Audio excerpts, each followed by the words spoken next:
The 5 deadliest Union and Confederate generals of the Civil War, ranked by casualties inflicted.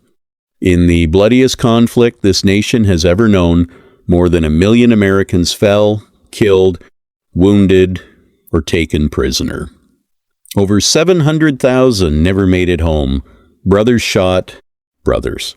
Fathers buried sons. Entire towns were wiped from the map, fields turned into graveyards, and the smell of gunpowder and gangrene hung in the air for years. We remember the big battles, Gettysburg, Antietam, Shiloh. We remember the generals who led the charges or stood defiant on the ridges. But what we don't always talk about, what history sometimes glosses over in favor of statues and speeches, is the raw arithmetic of death. The cold math of who actually inflicted the most damage on the other side. This isn't a list about who won the most medals or who looked best in a portrait. It's not about who lost the fewest of their own men or who had the flashiest tactics on paper. This is about verified numbers, battle reports, campaign tallies, official returns counting every enemy soldier killed, wounded, or captured under each general's direct command. We're talking total enemy losses tied straight to the decisions these 5 men made in the field. And when you add up the strategic weight, the way they broke armies and shattered supply lines and forced the other side to bleed out, the ranking gets uncomfortable fast. 5 generals, 3 from the Union, 2 from the Confederacy, who together account for a staggering share of the carnage. And the man at number 1, he might not be the one you expect. We're counting down from 5 to 1. This is the story of the deadliest commanders the Civil War ever produced. Number 5, Confederate Lieutenant General Thomas Jonathan Stonewall Jackson. He didn't look like a killer. Born in 1,824 inches, the rough hills of what's now West Virginia, Jackson was an orphan who scraped into West Point on nothing but stubborn will and a Bible in his pocket. He was quiet, awkward, deeply religious, a former professor at the Virginia Military Institute who taught artillery and looked more like a stern school teacher than a battlefield terror. His men said he prayed before every fight, sometimes right there in the saddle, but put him in command, and something electric happened. Jackson's deadliest work came in the spring of 1862 in the Shenandoah Valley, with just 17,000 men, mostly farmers and mountain boys and ragged gray. He faced 3 separate Union armies totaling more than 50,000. The Federals wanted to sweep the valley, cut Confederate supply lines, and maybe even threaten Richmond from the west. Jackson had other plans. He marched his foot cavalry like the devil himself was chasing them 670 miles in 48 days, fighting 5 major battles and a dozen skirmishes, while the Union commanders kept thinking he was somewhere else. Look at Winchester on May 25th. Jackson's boys slammed into Nathaniel Banks's force at dawn. They came howling out of the mist, driving the Yankees back through the streets in a running street fight. By nightfall, Banks was in full retreat, abandoning wagons, guns, and supplies worth a small fortune. Jackson's men scooped up nearly 3,000 prisoners that day alone. Across the entire Valley Campaign, the numbers are merciless. More than 5,700 Union soldiers killed, wounded, or captured. Jackson lost just 2,400 of his own. He seized 9,000 rifles, 20 cannon, and enough food and ammunition to keep the Confederacy fed when it should have starved. One Union officer later wrote that Jackson moved faster than the speed of intelligence. The Federals never quite recovered, but Jackson wasn't finished. At Chancellorsville in May 1863, he pulled off the most famous flanking march of the war, 28,000 men slipping 12 miles through thick woods to hit Joe Hooker's right flank like a sledgehammer. The Union line collapsed in panic. Jackson's attack inflicted another 17,000 casualties in a single afternoon. The Confederates had won one of their greatest victories against overwhelming odds. But as Jackson rode forward in the gathering dark to scout the pursuit, his own men mistook his party for Union cavalry and opened fire. 3 bullets struck him. They amputated his left arm, but pneumonia set in. 8 days later, he was gone. Stonewall Jackson burned bright and fast. In just 14 months of independent command, he inflicted more than 25,000 enemy casualties while operating with a fraction of the men the Union could throw at him. He proved that speed, surprise, and sheer audacity could multiply a small force into something terrifying. The South mourned him like they'd lost a limb. Robert E. Lee said, "I have lost my right arm," and the Union soldiers who faced him never forgot the name Stonewall. Number 4, Union Major General Philip Henry Sheridan. He stood, barely 5'5", Irish immigrant stock, with a temper like a short fuse and a voice that could cut through cannon fire. West Point class of 1853, Sheridan rose fast because he understood one brutal truth. In a total war, you don't just beat the enemy's army, you starve him, burn him out, and make the land itself turn against him. By the fall of 1864, the Shenandoah Valley, the Confederacy's breadbasket, was feeding Lee's army in Virginia. Jubal Early's Confederates were raiding north toward Washington. Grant had seen enough. He gave Sheridan 40,000 men in one simple order: make the valley a barren waste so that crows flying over it for the balance of this season will have to carry their own provender. Sheridan didn't blink. It started at 3rd Winchester on September 19th. Sheridan's army crashed into Early's 15,000 like a tidal wave. Cornfields and orchards ran red with hand-to-hand fighting. Union artillery tore great gaps in the gray lines. By nightfall, Early had lost more than 3,600 men. 4 days later at Fisher's Hill, another rout, another 1,200 Confederates down. Then came Cedar Creek on October 19th. Early launched a surprise dawn attack that nearly broke the Union Army. Sheridan was 20 miles away in Winchester. He heard the distant thunder, jumped on his horse, and rode like a madman to the front. "Face the other way, boys," he roared. "We're going back." The rallied Federals turned the battle into a Confederate disaster. Early lost another 5,000 that day. Across the whole 1,864 Shenandoah Campaign historians put Confederate combat casualties at nearly 20,000 killed, wounded, or captured. Thousands more simply walked away, because Sheridan's men had burned the barns, slaughtered the livestock, torched the mills, and left the fields black and empty.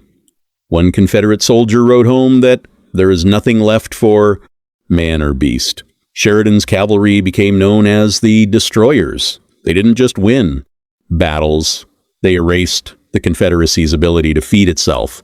By the time Sheridan was done, the valley that had supplied Lee's army for 3 years could barely feed its own civilians. He inflicted damage that went far beyond the casualty lists. He made war on the land, and the land surrendered. Number 3, Union Major General William Tecumseh Sherman. He was tall, gaunt, red-haired, and famously high-strung. Some said he was crazy in 1861. By 1864, he was one of Grant's most trusted lieutenants, and he had come to believe that the only way to end this war was to make the South feel it in their bones. "War is hell," he would later say, and you cannot refine it. Sherman meant every word. His deadliest campaign began in May 1864 against Joseph Johnston's Army of Tennessee. Sherman refused to hammer straight at fortified lines. Instead, he used maneuver, sliding around the Confederates, forcing them to retreat or fight on ground of his choosing. The fighting was brutal. Kennesaw Mountain, where Sherman's men charged up steep slopes into murderous fire. Resaca, where the lines swayed back and forth in smoke and screams. Johnston was replaced by the aggressive John Bell Hood, who attacked again and again. By the time Atlanta finally fell on September 2nd, Confederate casualties in the campaign had topped 35,000. Sherman's own losses were heavy too, but he had captured the South's second most important city and shattered the morale of an entire army. Then came the March to the Sea. 60,000 Union soldiers cut a 60-mile-wide path of destruction from Atlanta to Savannah. They burned railroads, wrecked bridges, tore up telegraph lines, and lived off the land. The official casualty count was low, fewer than 3,000 total on both sides, but the psychological and economic damage was incalculable. Sherman estimated he inflicted $100 million worth of destruction in 1864 money. Factories, warehouses, cotton gins, plantations, everything that could sustain the Confederate war effort went up in smoke. Georgia was left in ruins. One Southern woman wrote in her diary, "We are in the hands of a great monster. When Sherman turned north into the Carolinas, the destruction continued. By the time he reached Raleigh in April 1865, the Confederacy's heartland had been hollowed out. Sherman didn't just inflict casualties on soldiers. He inflicted despair on a nation. He understood that modern war is won by breaking the enemy's will as much as by killing their men, and in that terrible calculus, he was ruthlessly effective." Number 2, Union Lieutenant General Ulysses S. Grant. He was quiet, unassuming, a little rumpled, nothing like the dashing officers who filled the newspapers. But Grant understood something his predecessors never quite grasped. The Confederacy could only be beaten by relentless, coordinated pressure on every front at once. He was willing to pay the price in blood if it meant victory. Grant's numbers start piling up early. At Fort Donelson in February 1862, he accepted the unconditional surrender of nearly 12,000 Confederates. 2 months later at Shiloh, he held the line against a surprise attack and turned the battle, inflicting more than 10,000 enemy casualties. Then came Vicksburg. For months he maneuvered, feinted, crossed rivers, and finally pinned the Confederate army inside the city. On July 4th, 1,863, 31,000 Confederates marched out and stacked their arms. Grant had captured an entire army and opened the Mississippi River. Later that year at Chattanooga, his forces drove the Confederates off Missionary Ridge in one of the most dramatic assaults of the war.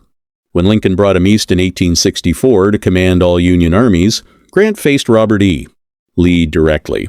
The Overland Campaign was brutal: Wilderness, Spotsylvania, Cold Harbor, but Grant never retreated. He kept sliding southeast, forcing Lee to follow. By the time the armies dug in at Petersburg, Grant had already inflicted more than 30,000 Confederate casualties in 6 weeks. The siege that followed ground down Lee's army month after month until Appomattox. Across his entire command, west and east, Grant's forces inflicted nearly 191,000 Confederate casualties, while suffering 154,000 of their own. He captured 3 entire Confederate armies. He coordinated Sherman in Georgia, Sheridan in the Valley, and his own Army of the Potomac until the Confederacy simply ran out of men, food, and hope. Grant didn't win by genius maneuvers alone. He won by refusing to let the enemy breathe. "I propose to fight it out on this line if it takes all summer," he wrote, and it did. But in the end, the math was on his side. And number 1, Confederate General Robert E. Lee. Yes, the man most Americans still think of as the noble face of the lost cause, the same general who led a smaller, poorer army against overwhelming odds for 4 long years. When you look at the numbers, no one else comes close. Lee took command of the Army of Northern Virginia in June 1862. Within weeks, he launched the 7 days battles and drove McClellan's huge army away from Richmond, inflicting more than 15,000 Union casualties. Then came Second Manassas, another 13,000 inflicted. At Antietam, on the single bloodiest day in American history, Lee's men held their ground and inflicted 12,400 casualties, while suffering almost as many themselves. At Fredericksburg, they slaughtered 13,000 Federals, attacking across an open plain. At Chancellorsville, with Jackson's help, 17,000 more. Even at Gettysburg, the campaign that many say cost the South the war, Lee's army inflicted 23,000 Union casualties before retreating. Back on the defensive in 1864, Lee fought Grant to a bloody standstill in the Overland Campaign and the Siege of Petersburg. Again and again, his smaller force punched above its weight. Detailed campaign records show that Lee's army inflicted a staggering 240,322 Union casualties across the entire war, more than 31,000 more than they suffered themselves. That's more enemy losses than Grant's armies inflicted, more than Sherman's, Sheridan's, or Jackson's combined in their peak commands. Lee did it with an army that was usually outnumbered, always outgunned, and chronically short of everything from shoes to artillery shells. He did it by reading the ground, by moving faster, by striking when the enemy least expected it. His men adored him, even his opponents respected. And one Union soldier captured at Fredericksburg said simply, "We might as well have tried to take Richmond with a handful of corn as to whip those rebels under Lee." But the cost was horrific. Lee's aggression bled the South white. By 1865, the Army of Northern Virginia was a shadow of itself, starving, barefoot, down to a few thousand effectives when he surrendered to Grant at Appomattox on April 9th. Lee had already given everything he had, and in the process, he had inflicted more casualties on the Union than any other commander in the war. So there it is, the cold mathematics of the Civil War. 5 generals who, between them, sent hundreds of thousands of young men to early graves. Robert E. Lee at the top with more than 240,000 enemy casualties inflicted. Ulysses S. Grant right behind him with nearly 191,000. Sherman, Sheridan, and Jackson rounding out a list that crosses battle lines and reminds us that war is never clean, never glorious, and never decided by who had the bigger army on paper. These men were products of their time, brilliant, flawed, driven by duty and conviction on both sides. But when the smoke cleared and the casualty lists were tallied, their commands had done the most to break the enemy's back. The war they fought left scars that still run deep in this country. And the numbers don't lie. They simply tell us in the blunt language of ledgers and grave markers who was the deadliest of them all.